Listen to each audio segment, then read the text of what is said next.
وركله جزاء لمصر المقصه بيحتسبها حمدي شعبان. في شده من احمد السيد. جزاء بتتلعب فؤاد ويسجل الاول للمقصه. فؤاد سلامه، هدف للمقصه لا شيء الاهلي. فؤاد سلامه بيسجل ركله الجزاء بامتياز في الدقيقه 30. شريف بيروح على الشمال وهي بتروح على يمينه، يبقى الهدف الاول لمصر المقصه. 1-0.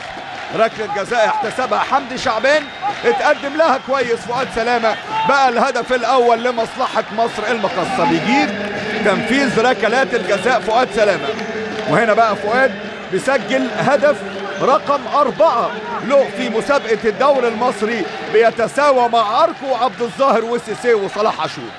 فؤاد سلامه دقيقه والركنيه بتتلعب، وليد يلف واحده يا ولد، ومحاوله فيها ايه بقى؟ فيها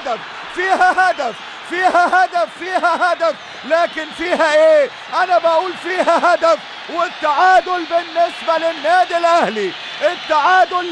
الاهلي، والقدر بيجامل النادي الاهلي بهدف من ركنيه لفها بامتياز وليد سليمان. اهيا اتلعبت، طلعها مصطفى كمال، اهيا الكوره في المرمى، والتعادل بالنسبه للنادي الاهلي. وليد سليمان اهيا الكوره وهو الضغط، طلعها مصطفى كمال، جت في ظهر محمد ابراهيم، واللي بيطلعها مصطفى.